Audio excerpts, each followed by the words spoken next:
Welcome to Horror Echo, where the shadows come to life and the chilling whispers of the unknown find a voice. Here, we dive deep into the darkest corners of reality, uncovering eerie tales, unsolved mysteries, and terrifying legends that will send shivers down your spine. If you think you're brave enough to face the horrors lurking in the dark, then subscribe and join us as we journey into the unknown, where every echo brings you closer to fear. There are some places in this world that seem to breathe, to hold on to the echoes of the past within their very walls. Harper Manor was one such place, a crumbling relic perched on the edge of town, standing in defiance of time itself. Even in the broad daylight, the mansion seemed to carry a shadow that clung to it like a shroud, as though it remembered all too well the dark history buried beneath its foundation. For decades, Harper Manor had been a place of whispered rumors and local superstition. The townsfolk avoided it, their voices dropping to hushed tones whenever its name was mentioned. They spoke of strange happenings, eerie sounds, and a coldness that seemed to seep into your bones the closer you got to the property. Children dared each other to approach its front gates, but none ever ventured beyond the rusted iron bars that guarded the overgrown path. The house, some said, was cursed.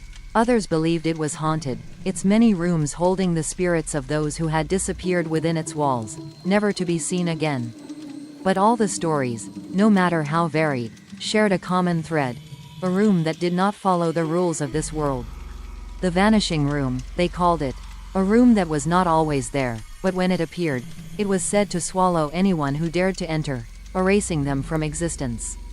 The legend of the Vanishing Room intrigued many, but it terrified even more. People swore that it only appeared to those who sought it, and once you stepped inside, there was no escape. You were lost to the house, part of its cursed legacy forever. But for Anna Grayson, a seasoned historian with a fascination for the unknown, the rumors were nothing more than tantalizing fragments of a forgotten mystery, one she was determined to unravel.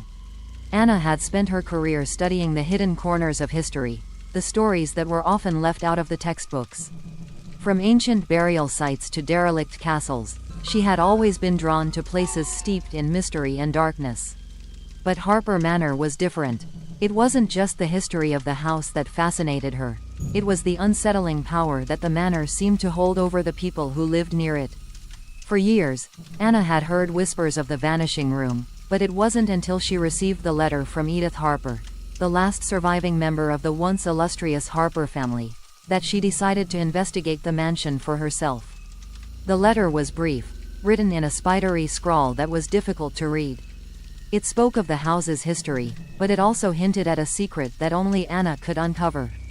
"The room you seek is real," it had said, "and it has chosen you."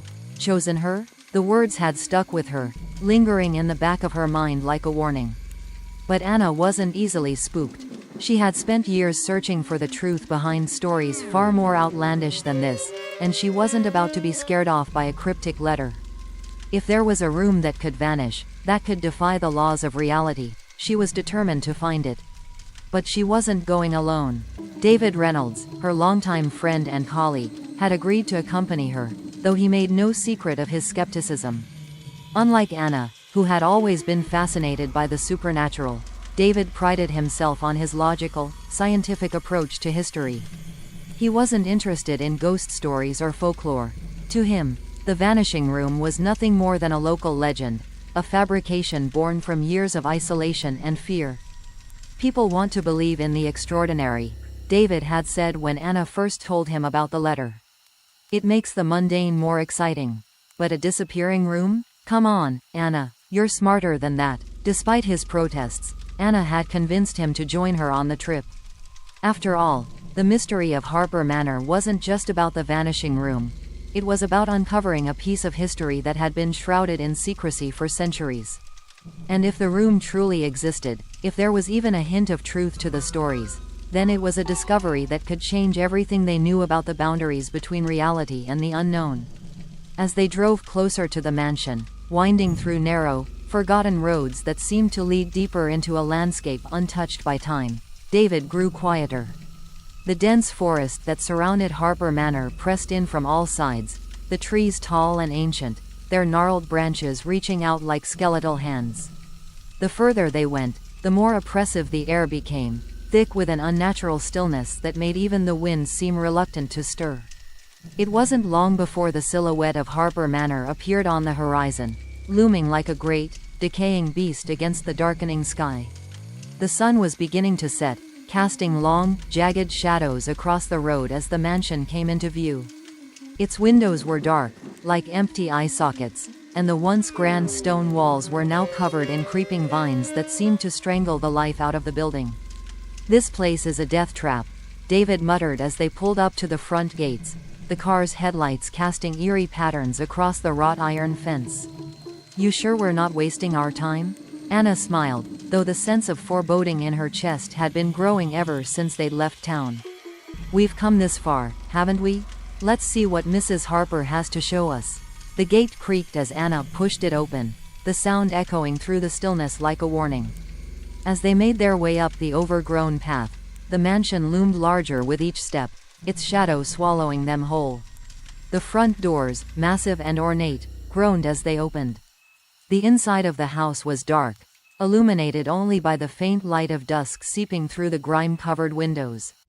Dust coated every surface, and the air was thick with the smell of decay and mildew. Cobwebs hung from the corners like forgotten memories, and the wooden floor creaked ominously beneath their feet. Mrs. Edith Harper, a frail, ghost-like figure, appeared at the top of the grand staircase, her pale face almost lost in the shadows. She moved slowly, as if the weight of the years pressed down on her frail body. Her eyes, however, were sharp and bright, gleaming with an unsettling intensity. "You've come," she said, her voice raspy, like the crackling of dry leaves. She descended the stairs with deliberate steps, her gaze fixed on Anna. "I knew you would. The room has been waiting for you." Anna felt a chill crawl up her spine, but she forced herself to remain composed. "You mentioned in your letter that you had something to show us." Mrs. Harper smiled, though there was no warmth in it. Yes, the room. It doesn't always appear, but when it does." She trailed off, her eyes clouding over as if she were lost in a memory too painful to recall. "The room chooses who it reveals itself to. And tonight, it has chosen you." David shot Anna a glance, his expression a mixture of skepticism and concern. But before he could say anything, Mrs. Harper turned on her heel and beckoned for them to follow. She led them through the winding halls of the mansion, each corridor darker and more foreboding than the last. The deeper they went, the colder the air became, as though the very heart of the house had long since stopped beating. Every creak of the floorboards, every flicker of light from their flashlights, seemed to stir something unseen in the shadows, something waiting just beyond their sight. Finally, they reached a hallway that seemed different from the others. It was longer, narrower, and at the far end, a single door stood slightly ajar. Unlike the other doors in the house, which were worn and decayed, this one was pristine, its surface untouched by the passage of time. The air around it was thick, almost palpable, as though the room beyond it held something not meant for this world. Mrs. Harper stopped a few feet from the door, her eyes distant, her voice barely above a whisper. "This is as far as I go. The room is waiting." Anna took a deep breath, her heart pounding in her chest. She exchanged a glance with David, who shook his head slightly, but neither of them spoke. Together, they approached the door, the air growing colder with each step. The door creaked open further as Anna reached out, revealing a room bathed in soft, golden light. It was immaculate, untouched by the decay that had claimed the rest of the mansion. The furniture was elegant, perfectly arranged, and the air smelled faintly of lavender. For a moment, it seemed like they had stepped into another time, another world. But there was something wrong. The atmosphere was heavy, oppressive, as if the very air was watching them, waiting for them to make the wrong move. The walls seemed to close in, the light too soft, too perfect. And then, without warning, the door behind them slammed shut with a force that shook the walls. David rushed to the door, his hands fumbling for the handle, but there was none.